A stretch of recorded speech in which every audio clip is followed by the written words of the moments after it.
Hello folks, you've made it just in time for yet another marvelous anime video. 2014 was a great year for anime fans as we got a couple bangers like Parasyte-the Maxim, Haikyuu, and 7 Deadly Sins, just to name a few. However, arguably standing above all of these stellar titles was one name, the anime adaptation of Sui Ishida's breakthrough manga, Tokyo Ghoul. The series instantly captured mainstream attention with its gorgeous animation and goth-punk vibes. The story revolves around a shy college student, Kaneki Ken, who is transformed into a ghoul after going through a life-threatening incident. As his body transforms into that of a creature that can only satiate its hunger with human flesh, Kaneki struggles to retain his humanity and innocence even as the odds are stacked against him. Before we get too deep into things, we do have a very quick request. If you like our content, please support us by subscribing to the channel. It's a small click for you, but for us, it means a lot. Thank you. Let's begin. As he navigates this new world that he's been sucked into, Kaneki begins to understand that the sense of morality which he once thought was black and white with regards to humans and ghouls is at best murky. This sort of compelling narrative and visual fidelity made Tokyo Ghoul one of the breakthrough animes of that year. However, fans that had read the manga immediately noticed the cracks that had been papered over, and as the seasons rolled on, this became even more apparent. The downfall of the Tokyo Ghoul anime is one of the clearest examples of how an adaptation can completely fumble a beloved source material. What started as a promising style and thematically rich action horror series quickly unraveled into a rushed, inconsistent mess. Studio Pierrot's decision to diverge from the manga in the second season, combined with breakneck pacing, shallow character arcs, and confusing plot choices, left both longtime manga fans and curious newcomers unsatisfied. In today's video, we'll be exploring what actually happened to Tokyo Ghoul and why this series that was destined for greatness ultimately became a cautionary tale. So join us as we unravel WTF happened to Tokyo Ghoul. Let's begin.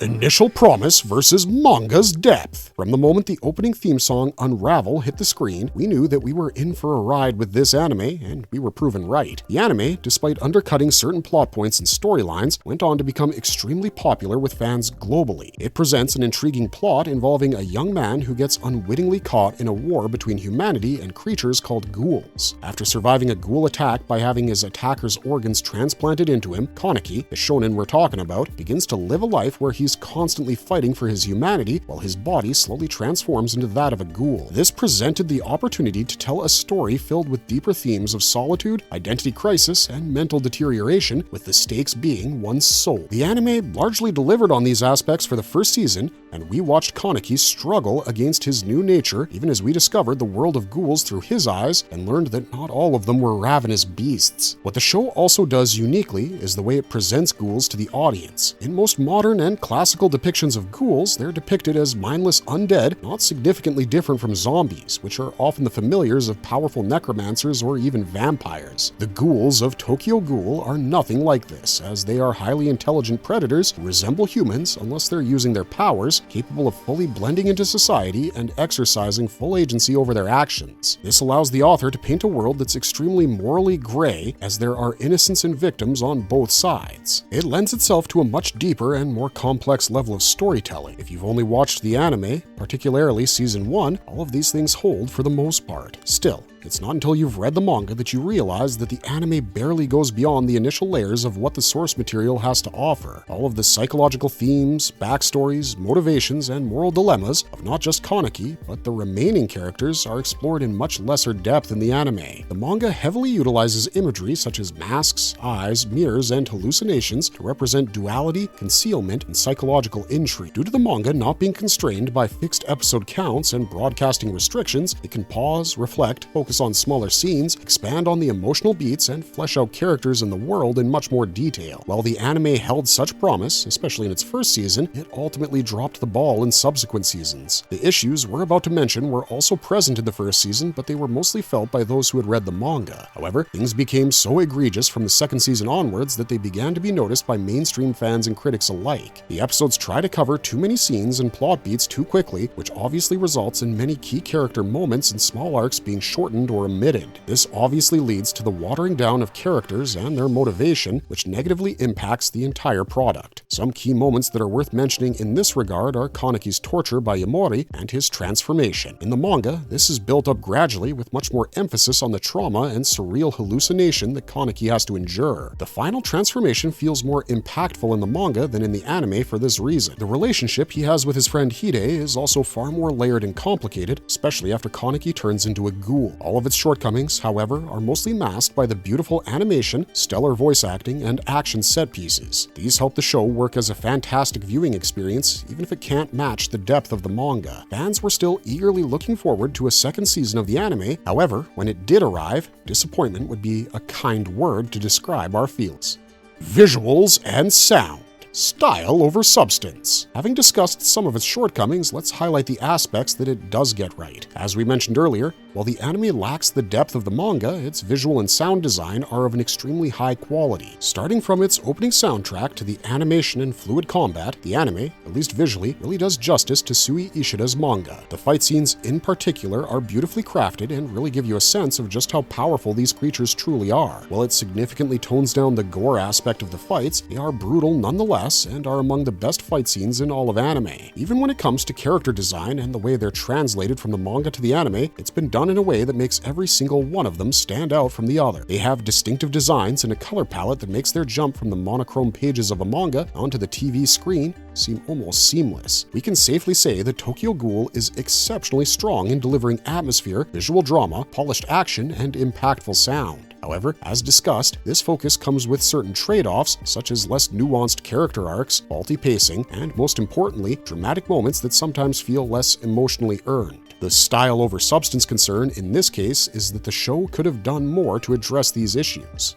Character treatment. Out of focus. Let's start things right off the bat with our protagonist, Kaneki. What could have been a gradual, even more believable evolution in his character feels somewhat undercooked, especially in comparison to the manga. In the manga, the impact of his journey from a shy college student to a fearsome ghoul is marked by emotions like fear, confusion, and moral conflict, but the way the TV show presents his loss of agency is decidedly less impactful. While in the manga, he is largely reactive at the beginning of the series, he remains this way for most of Season 1 of the anime. Due to this, many of his moral dilemmas feel somewhat teased, whereas in the series, they feel lived out. This makes his transformation into a badass feel much more rushed in the anime, to the point where it feels like almost a sudden U-turn for the character. Another particularly out-of-focus character is that of Hinami. Her suffering caused by the loss of her parents, along with the trauma of witnessing their death, sets up a compelling moral conflict. It makes the audience reconsider their feelings about this entire conflict as they get to see what it is through the eyes of a child from the other side. It opens our eyes to the fact that regardless of the perpetrator, there is violence and loss and innocence affected on both sides. Despite this, in the anime, she's relegated to minimal screen time and development, which leads to this entire arc and storyline having extremely little impact. She's there to highlight this ambiguity, but it feels like a token gesture, adding a quick layer to the story. This treatment isn't just limited to her main characters. Her side characters have their arcs truncated and are underexplored. They seem to exist as foils against which we judge Kaneki's actions and feelings rather than being fleshed out individuals with their own agency. We see glimpses of their perspectives, but rarely do we spend enough time to see how their morals clash, shift, or break under pressure. Thus, the ghoul versus human conflict remains more thematic rather than being lived in through character development. The anime isn't guilty of completely ignoring what made the manga so compelling. Its crime is that it touches on all the important bits in an almost half-hearted manner. Season 2, Losing Direction. While the first season of the series, despite its flaws, was widely considered quite good, the second season was unfortunately a complete letdown. The most noticeable and immediate divergence is that in the anime, Kaneki joins Aogiri, which completely alters a major narrative decision in his arc. In the manga, he refuses to join Aogiri, which completely alters a major narrative decision in his arc. He instead forms his own resistance group to counter them. This change has a huge knock-on effect with regards to his loyalties, goals, and his interactions with other ghouls. The anime's version sidelines many of the internal conflicts seen in the manga. Several fights and backstories are altered or removed, which completely negates any context needed to understand character motivation, like Hararo's harsh treatment. As the events are reordered and motives become opaque, character arcs that relied on gradual growth or internal struggle become unclear and uncertain. Kaneki seems more edgy or angsty than conflicted, more reactive than evolving. The stakes feel fuzzier. For instance, we have no idea what exactly Kaneki wants, wants and why he even joined Aogiri. The consequences of joining Aogiri are less grounded, since some threads from the manga are left on the sidelines by the showrunners. When you remove or misplace the context for character decisions, e.g. why Kaneki doesn't trust others, what drives Aogiri and how the CCG reacts, the lines between good and bad and ghoul versus human versus hybrid get even blurrier, but in a way that feels sloppy rather than thought-provoking. For fans who haven't read the manga, this comes across as extremely confusing, and for those who have, it's jarring to witness. In many ways, Season 2 feels like they didn't just lose direction, they completely lost the plot. The rich tapestry that Ishida has woven in his manga completely unravels, ironically, like the OST of the first season, making it sound almost prophetic. Disappointment and lasting impact. The anime adaptation of Tokyo Ghoul had its share of highs and lows. It's an anime that showed such great promise that many were ready to label it as the next big thing. However, thanks to the people behind the show deciding to ignore the author's narrative and weave their own, the underlying cracks in the first season became fully exposed in their subsequent offerings. Most fans entered the second season of the series with high expectations, despite the flaws of the first. However, when one's expectations aren't met, the natural emotion that comes up is one of disappointment. Tokyo Ghoul could have easily built for itself a legacy that matches some of the biggest titles in the industry. Instead, it now serves as a cautionary tale, warning us that no series is immune to rushed and misguided adaptations. Where fans had hoped for a slow, psychologically rich descent into Kaneki's identity crisis, fueled by guilt, morality, fear, and trauma, they instead got abrupt shifts in behavior, especially in Season 2, with focus primarily on visual transformation rather than internal conflict. Similarly, the fate of the side characters, as discussed earlier, isn't much better. In the manga, characters like Hinami, Toka, Amon, and Tsukiyama have complex backstories and pronounced moral ambiguity, allowing readers to witness their satisfying evolution over time. What we got instead was a show that sacrificed all of these things for its fast pacing. Moving on to the narrative itself, in the manga, the plot is tightly connected, where each event builds tension, reveals themes, and shifts character dynamics. Meanwhile, in the anime, particularly from the second season onwards, we got fragmented pacing and anime original deviations that ignore the manga's careful setup and structure. This deviation disrupts the logical progression, leaving viewers unfamiliar with the manga confused due to unclear stakes, while those familiar are left infuriated by the choices made by the people behind the scenes. Ultimately, the anime adaptation, while featuring beautiful animation and visuals, falls short of meeting all the expectations we mentioned earlier, making it a disappointment. Tokyo Ghoul's first season will always have an impact as it held such promise. Sadly, the same cannot be said about its legacy.